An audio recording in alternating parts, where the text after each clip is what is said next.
आज सकाळी-सकाळी मी आले गच्चीवर, कारण आज आपल्याला गच्चीवरनं भाजी घेऊन जायची आहे, त्याची रेसिपी बनवायची आहे. आणि हे बघा तुम्हाला दिसत असतील, की इकडे मस्त मोठी पडवळं लागली आहेत. म्हणजे ना मी दरवर्षी पडवळं लावते आणि मला मागच्या वर्षीसुद्धा खूप छान भाजी मिळालेली. ह्या वर्षीसुद्धा मस्त पडवळं मिळाले. हे बघा केवढं मोठं पडवळ आहे आणि ही ना छान मऊ लुसलुशीत आहेत. म्हणजे कधी-कधी बाहेर आपल्याला जेव्हा मिळतात ना पडवळं, तेव्हा त्याची खूप जास्ती त्यांनी मोठी केली असतात. पण आपण घरी जेव्हा लावतो ना, तेव्हा आपल्याला जेव्हा पाहिजे तेव्हा आपण काढू शकतो. त्यामुळे मी एकदम छान मऊ असतानाच काढली आहेत. आता चला आपण ही पडवळ किचनमध्ये नेऊयात आणि ह्याची एक छान भाजी बनवूयात. बनवायला सोपी आणि छान चमचमीत अशी भाजी आपण आज करणार आहोत. तर पडवळं मी जी आहेत ती तुमच्यासाठी मोजून घेतली आहेत 750 ग्रॅम. आपण जास्ती निघालं आपली पडवळं, पण आजची रेसिपी करताना 750 ग्रॅम आपण वापरणार आहोत. आणि मग त्यानंतर आपण त्याचं जे साल आहे ते काढून घेणार आहोत. पडवळ छान धुवून घ्यायची आधी. मग त्यानंतर त्याला मी असं मधनं कापते, कारण की त्याच्या आतमधल्या ज्या बिया असतात ना, त्या आपल्याला सगळ्या काढून टाकायच्या आहेत. आतलं बघा मी तुम्हाला दाखवते असं आपण बोटाने जस्ट त्याला थोडंसं स्क्रॅप केलं, की ते निघतं. थोडंसं खरवडायचं, बाकी काही करायचं नाही. एकदम सोपी आहे ही भाजी आणि ते मी असं करून काढून टाकलं सगळं मधलं. मग आपण त्याला ना चिरून घ्यायचे. तर आपल्याला छोटे-छोटे त्याचे असे तुकडे करून घ्यायचे. मला ना पडवळाचं मी एक रायतं बनवते तेही खूप आवडतं. तुम्हाला जर का त्याची रेसिपी हवी असेल ना मला कमेंट्समध्ये नक्की लिहून पाठवा.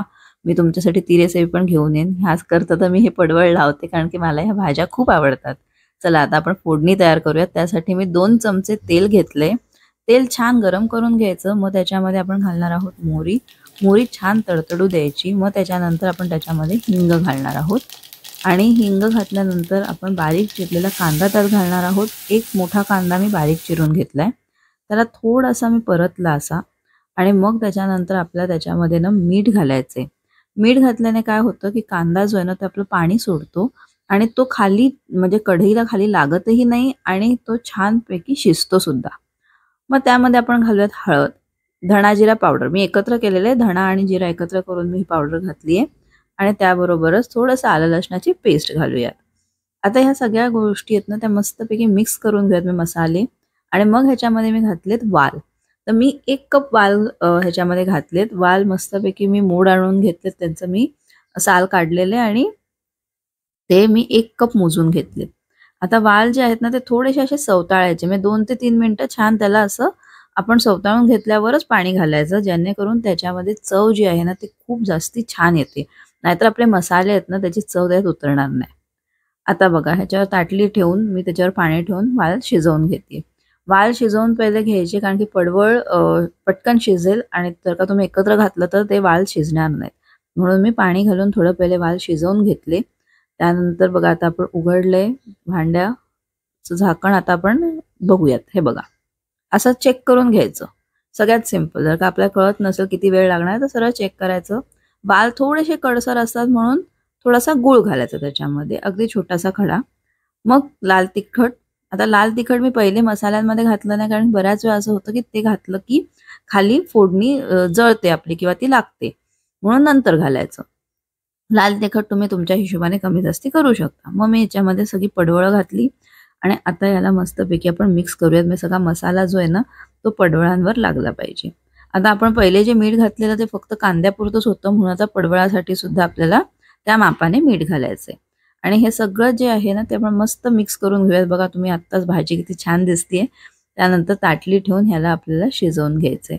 मग पडवळसुद्धा एकदम छान शिजलं पाहिजे आणि त्यानंतर तुम्ही उघडून त्याला परत एकदा मिक्स करा. मग मी काय करते ना बघा, माझी कशी पद्धत आहे, मी 3-4 मिनिटं ठेवते, मग मी उघडते, मग त्याच्यानंतर एकदा मिक्स करून बघते, परत वाटलं तर परत झाकण ठेवते, परत एक 3-4 मिनिटं शिजवते आणि मग उघडून बघते. म्हणजे काय ना आपल्याला रिस्कच नको ना, जास्ती मिनिटं झाली, कमी मिनिटं झाली, काहीच प्रॉब्लेम नाही.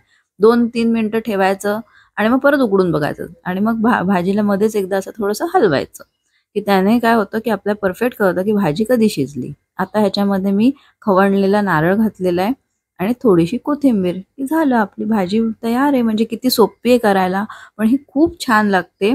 वाल घातलेली पडवळाची भाजी माझी एकदम फेवरेट आहे. मस्त लागते ही. तर ही बघा एवढ्या पटापट आपण बनवू शकतो आणि एकदम छान चवीला तुम्ही चपाती, भात, वरण-भात कशाबरोबरही खाऊ शकता. तर आज मी चपाती बरोबर ही भाजी एन्जॉय करणार आहे. तुम्ही देखील बनवा. मला लिहून पाठवा की तुमची कशी झाली आणि तुम्हाला अजून कुठल्या रेसिपीज बघायला आवडतील. Bye bye.